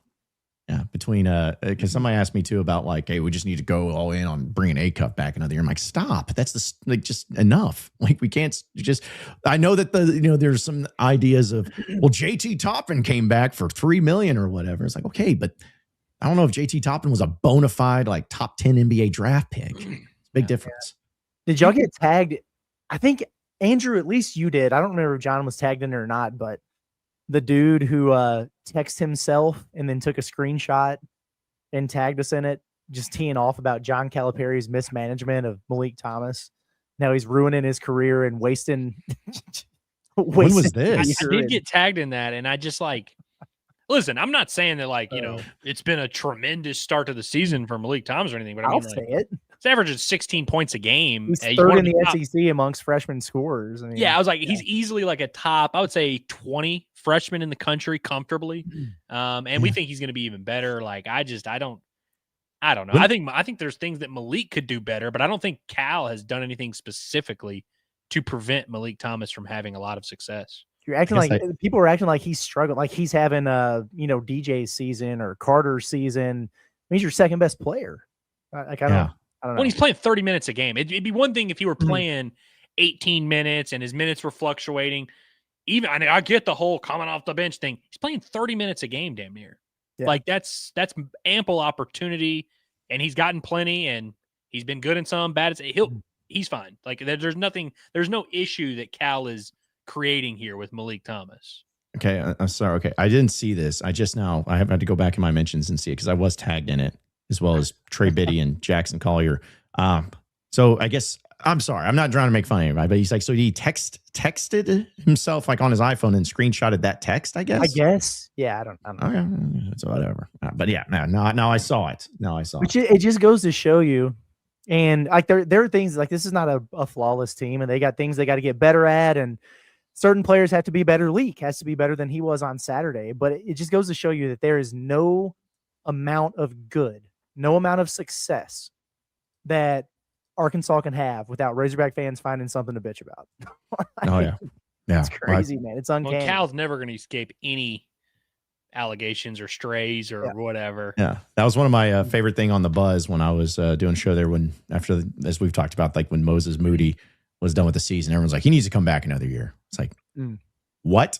Like, I know he's just not any good. You see him in the tournament. I'm like, yeah, because I'm sure that everyone had him as a first round pick, but then they saw that one game against Baylor or whatever, and they're like, no, I've never been more wrong about a player in my life based on one single game in the NCAA tournament against the eventual national champions. Like, jeez, man, people are wild. Speaking of wild, let's go ahead and get into our heavy hitters here on Inside Arkansas Live, and it's presented by our friends over at HD Roofing and Construction.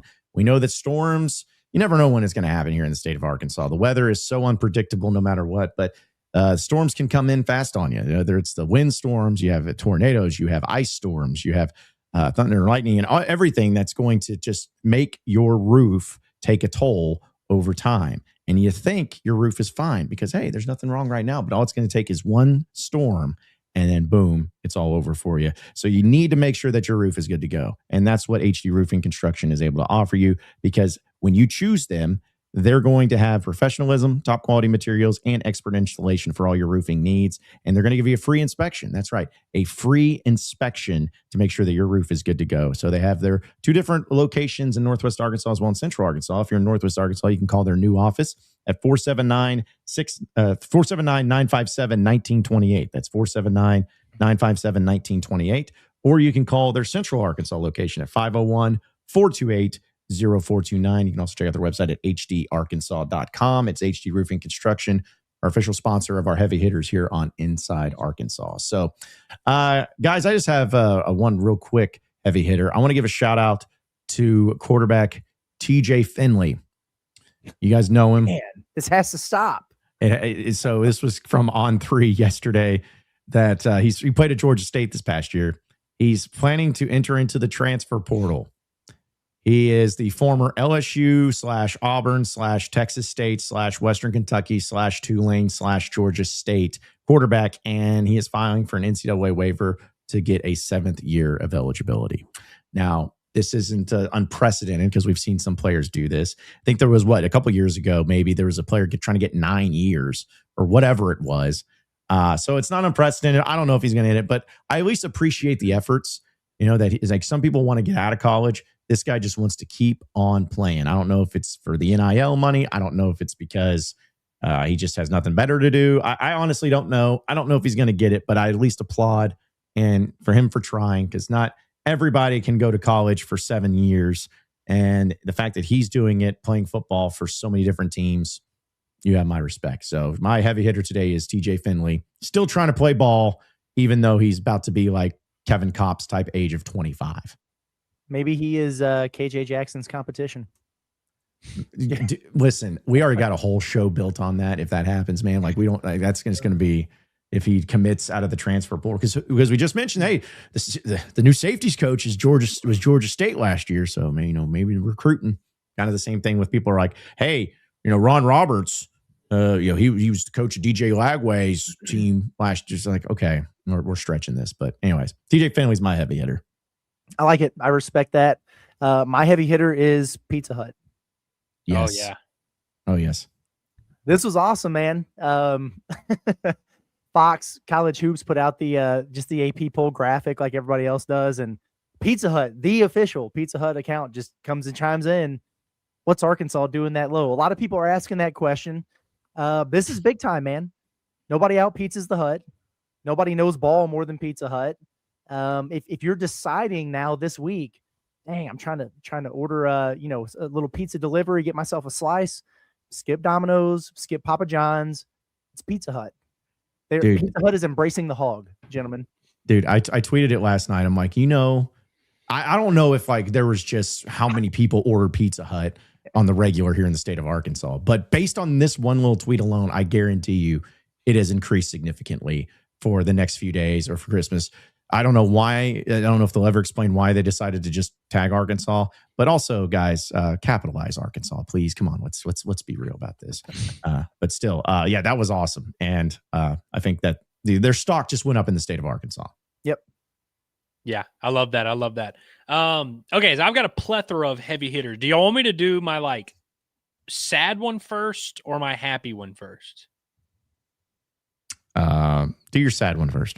Well, I want to. My heavy hitter is going to be Rob Reiner, who passed away over the weekend. I believe Sunday was him and his wife were murdered inside their home by allegedly their son, which is a horrible situation. I'm not here to comment on the death or how it all went down or any of that. I'm just going to simply use this as a chance to be like, hey, Rob Reiner, a freaking OG of the film industry, like Hollywood, like one of the few non-losers in Hollywood. Like pretty much everyone who's had success in this world has skeletons in the closets. Everyone in this world who's like done anything good, they usually have like something weird where you're like, oh, they did this and that sucks. Doesn't seem like Rob Reiner is one of those guys. I mean, he's made tons of awesome movies that you guys have probably seen, produced a bunch of other stuff. He's been around forever. He was 78 years old. His wife was 68 years old. Really tragic passing. And so I wanted to just, RIP Rob Reiner. I meant to bring it up yesterday on the show. Just a really horrible situation. Wanted to shout that out. He's my heavy hitter just for an awesome life well lived and a career. So shout out to him. Now my happy ones. One, Jordan Walsh. I want to just continue to give Jordan Walsh his props. While me and Curtis were driving to Dallas the other day, I pulled up his box score every single night. I checked the Celtics box scores, and every single night, Jordan Walsh is just having like a just solid game. And like last night, I think he had like 8 points on 3 of 5 shooting or something like that. Nothing crazy, but like a few nights ago, he had 22 points on like 8 of 10. Like he has just become this perfect version of a guy that we saw flashes of, like super athletic, super good on the defensive end, bouncy, but can also knock down a three, can also take you off the dribble and dunk on you. Like he's doing it all, and he's doing all the good things that he used to do and cutting out all the bad stuff. It's just awesome. And so I'm happy for him. And shout out to Cooper Flagg, by the way, the number 1 overall pick, who had his first, I would say, like signature big time performance of his career. He had 42, 7, and 6 last night. Was super efficient. Really impressed with him. I mean, Cooper Flagg's a stud, but those are my 3 heavy hitters. That's pretty good. It's pretty good. By the way, what's your favorite Rob Reiner movie that he directed? I'm going to get heat for saying this one. When Harry Met Sally. Why would you get heat for that? Just because we got a bunch of hardos in the chat that will get upset about that. I guarantee. Give it 5 minutes. I guarantee you there will be 3 people in the chat who were like, "Oh, Andrew." But I think When Harry Met Sally is like a top 3 rom-com ever. Yeah.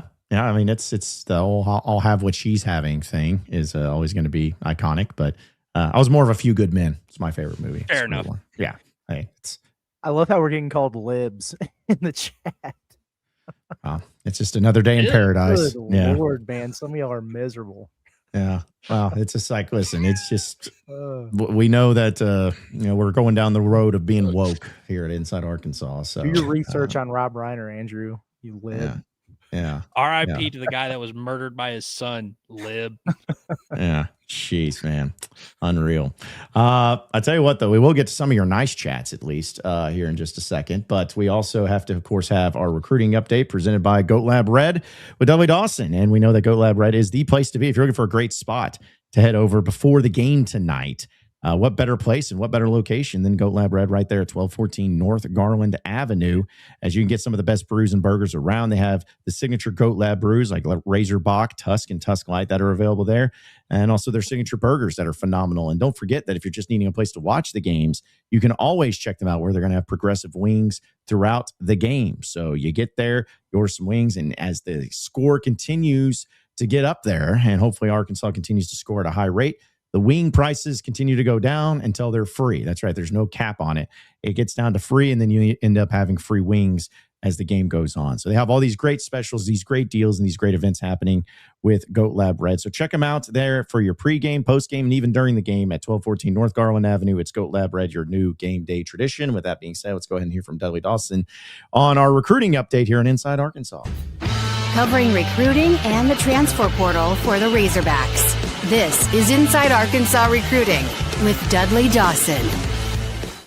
Welcome into the Inside Arkansas Recruiting Podcast presented by Goat Lab Brewery. I'm your host, Dudley Dawson. Wanted to concentrate this morning on Division II recruiting. The last time Arkansas delved into that, they came out with Isaac Tesla, a wide receiver, who you could argue was underutilized here at Arkansas, but has 4 touchdown catches for the Detroit Lions after being drafted in the 3rd round of this past NFL draft. Going back this year, Kanye Thompson is a punt returner, kick returner, and most certainly a defensive back from Slippery Rock. Slippery Rock is a college just outside of Pittsburgh. It gained fame back in the day when Dave Dowles, the former ABC College Scoreboard, would announce their scores along with Michigan and Arkansas and all the other major colleges. Kind of became a cult little deal. But he's scheduled to visit Arkansas January 3rd through 5th. Speedy guy, as I said, 10-1, 100-meter dash, somebody who will also run track wherever he shows up. And obviously Arkansas's great track program will give them an opportunity there. He entered the transfer portal November 18th. He was contacted the next day by Memphis head coach Ryan Silverfield, who's now at Arkansas. So he's planning on the visit here. Texas Tech, TCU, Nebraska, Pitt, Kansas are some of the other ones. But a young man who had 60 tackles this past season, 5.5 tackles for losses, 3 sacks, and 10 pass breakups. So a pretty well-rounded young man. We'll keep an eye on him. And as I said, visiting January 3rd through 5th. All right, that was Dudley Dawson with our recruiting update presented by Goat Lab Red here in Fayetteville. So before we get out of here, just a few more of your chats. Really appreciate everybody tuning in. Yeah, it's like I'm going to have to go back instead of just what the chaos it's become there in the chat, though. But either way, our guy Kingsley says, breaking news, Arkansas just hired an assistant coach to coach other coaches on coaching. Yeah. Kind of how it feels. Yeah. Kind of how it feels out there with the ways that it's been going. I do. I want to follow up on Dudley's thing real quick about that transfer from Slippery Rock. Because I know you see that, and Arkansas has had some success with, D2 guys or whatever. But you're thinking, okay, well, where's that NIL money we heard about? Why are they even messing with this? Whatever. But if you go look at the offer list that he has so far, it is pretty damn impressive. The schools that are after him there. So that's always the first thing I look at. It was the same way with, remember everybody who was pursuing Tesla and Armstrong and all those guys. And this is kind of similar. I'm not saying he'd be a superstar here, but I just saw some comments on, I can't remember who it was that posted the thing about him making a visit or whatever. And people are like, oh, great. Oh yeah. D2U and all this stuff. And I'm like, this is obviously a lot of high profile staffs are seeing something they like in this guy.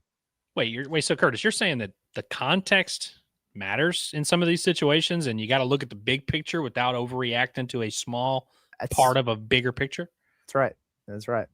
Yeah. Well, listen, if you're at a school called Slippery Rock, you're good. Was it in Pennsylvania, if I'm not mistaken? That's where that school's at. So this goes back to our conversation earlier, man. I don't know. That sounds right to me. Yeah, because that's what Pennsylvania is known for, is rocks that are pretty slippery. So it just makes sense to me. That's what I've always been told. Checks out. That's right. Austin from work says, can't unsee Zach smacking his kids to this beat when he's talking about this intro. Yeah. Which, by the way, you mean Girthy Hog? Yes. Zach DM'd me on Instagram last night. Was like so excited that we talked about it, and I was like, "Yeah, man." And so we'll get him on the show just to kind of maybe, like I said, if it's Sunday Scaries or whatever, but we'll talk to him about that video because that was pretty electric. People are really buying into this intro too, because Hickory Hawks, like, imagine this intro, but the video is just highlights of the fellas laughing and having the best time at the Final Four national championship. That'd be cool. We get to update the video because, like, how they do with the hype videos at whatever sport. They update it with clips from the season. Eventually, we'll be able to, like, next year, we'll have our new, our Indianapolis trip up there, our storming the court or whoever, like all these different things. I guess we won't be storming the court against anybody, but, all these cool celebratory videos that we'll get to update each year. Yeah. Oh, it's if we update it, it's like, I'm not going to be laughing. I'm going to be crying. I'm going to be like Kevin Garnett out there after winning it. Just like, I got to put my hat down over my face. It's just going to be bad. So, but yeah. It's I imagine that a lot them getting to that point. Because Shane even says that intro gets inside my head and lives rent free.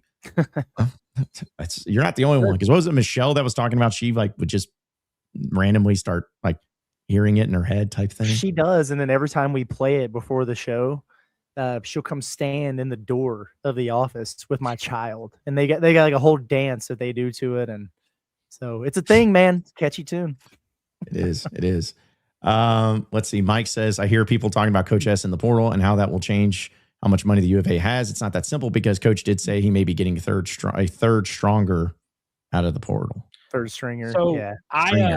Third stringer out of the portal or whatever. I get that, but I will say we didn't just come up with the notion that what Arkansas does in the portal is going to show us the money. That came straight out of Hunter Yurachek's mouth. And I do just want that part of the record to be clear. It's not like we were the ones who were like, all right, guys, as a fan base, we're going to find out. We were straight up told by the university's athletic director we would find out via the coaches and the portal. We gave credit at the beginning of the show for the coaches. Now we got to see some of the portal. Also, Cats by 21 says Cal is going to be curled up in the fetal position under his desk at 8 p.m. on January 31st. What, you beat a bad Indiana team and now suddenly you're back on board? Like, that's all it took? It's just now you're just he's going to be a fetal position. Brr. Like, all right. He also said, have y'all not seen JQ, the most freakish athletic player in college basketball? LOL. I mean, no, we haven't seen JQ because he's been on the men. The last time I saw him, though, he was part of a 13-20 basketball team, and he was shooting 48% from the free throw line. And the next time I see him, he will be that in a new program, minus an entire offseason, minus any practice time, representing an upgrade on what Kentucky has in the post once he figures it out, whenever that might be, but does nothing to solve their main issues, which are spacing and perimeter shooting. Yeah. So, and not to mention that the fact that if Cal's gonna be under his desk and in the fetal position, it's not going to be because of the intimidation of Mark Pope, because apparently he can't be speaking loudly anymore. oh my goodness, bro. What a hilarious sentence to say about a guy that has played 0 games. You guys haven't seen him? You guys haven't been watching the guy who hasn't played any basketball games? Yeah. No. Yeah. You're right. You're right. Yeah. It's just, and he's good. Like, jokes aside, he's going to help them for sure. But he's not somebody who comes in and checks the boxes that they need checked necessarily. Like, the one thing Kentucky's done well this season, for the most part, is defend. Outside of what Gonzaga did to him and what Louisville did. All the teams who were actually decent. But he'll help from that standpoint. It's going to take him a little while to get things figured out. I mean, it's tough coming right off of an injury. You haven't had an off season, and you're in a new program. But I don't know, man. Which, by the way, so in case people were wondering what was referring, because Curtis retweeted this last night. Mark Pope says that he's been ordered to not speak above a conversational volume for the next couple of weeks due to strain on his voice from physically from the yelling of the last month. So, okay. It's just so dramatic. Everything is so dramatic. That's crazy, I know. Man. Like I said, I keep telling you, he's going to come in there with like an eye patch at some point in time in a press conference, and it's just going to be like, I hit myself in the face with our love and passion that we have for the game. That hit me in the eye and woke me up. It's like, okay, whatever, man. Sure. Let's see. We got to some of those already. Oh, Hickory Hall was talking about our pictures we get taken. He's like, those pictures are for private use, not public attention. That you can't. Wild, man. Fair enough. Fair enough. Do what you got to do. Yes, that's true. And then also, let's see. Oh, well, Mike says, I get that, Andrew. But then again, what has Hunter Yurchek said? That's been true. If he has, I haven't seen it. He needs to go. I don't care where. Just go away from here. So, okay, now the conversation is getting to the point where I don't really know what we're talking about here, because initially we were talking. You pushed back on us saying that the money is going to show up in the portal. Like, we'll be able to see how Arkansas spends their money in the portal. We kind of cited the Hunter Yurchek thing. And so I get it. Like, yeah, it's very possible he lied. That's what we've been talking about this whole time. All I was saying is, like, that's just, what else are we supposed to do? How else are we supposed to evaluate it? We can't just, if they have a bad portal class, we can't say, oh, well, this bad portal class doesn't matter. They're going to be fine, because that was literally the criteria given to us by the university. And Silverfield was right there with them. And I know Silverfield didn't quite say that necessarily, but it's like, I guess my argument would be, if Arkansas's portal class is really bad, that is a big red flag to me. And you can say it's not, because it was never going to matter no matter what. I'm just going to evaluate it based on what we see and what we get. And so I don't know. You can feel however you want to feel about it, but I definitely don't disagree with Hunter Yurchek lying. But what are we supposed to do? Yeah, I understand that. And finally, Kingsley just says, Jaylen Brown said Jordan Walsh is the best defender in the league. So nice, high praise. That's very high praise, especially coming from Jaylen Brown. That's right. I mean, he's obviously his teammate, but still, it's pretty notable. Yeah. Well, guys, any final thoughts before we roll out here for the day? Keep your butts awake. Enjoy the game. See you for the post-game show. Yeah, I like that. Get you some coffee going, because it's going to be a late night. I mean, we're going to be starting at least 10 p.m. and going till at least 2 in the morning. So, just stick around with us. My final thought, though, is I see a lot of people upset about the front-facing hog hat, and I see people upset about it all the time. I would say, and I get it, people don't like the front-facing hog, it's whatever. If you are a grown man or woman and you are, like, genuinely in your heart upset that a podcaster is wearing a hat that has a Razorback logo that isn't your favorite logo, and it's upset you so much to where you're spamming the chat about it, I need you to go outside, pick up a blade of grass, take a picture of it, and tweet it at me to prove to me that you have touched grass today. That's all I'm asking. And I ask you to have a great day and join us on the Pod at the Palace postgame show. I hope that you just get flooded with these now. I want to see them grass picks, guys. I'm getting ready to do it. You fellas are touching grass. That's all I'm saying. Yeah, no, that would be great because they say be careful what you wish for because it may go from spamming the chat and spamming your notifications. I'll and, gladly mentions. retweet every grass picture I am tweeted. Well, there you go. You heard it here first, folks. You heard it here first. But no, that'll do it for us today. So be sure to subscribe to us here at Inside Arkansas. Again, check out the Pot at the Palace post-game show presented by Bet SARACEN tonight following Arkansas's game against Queens.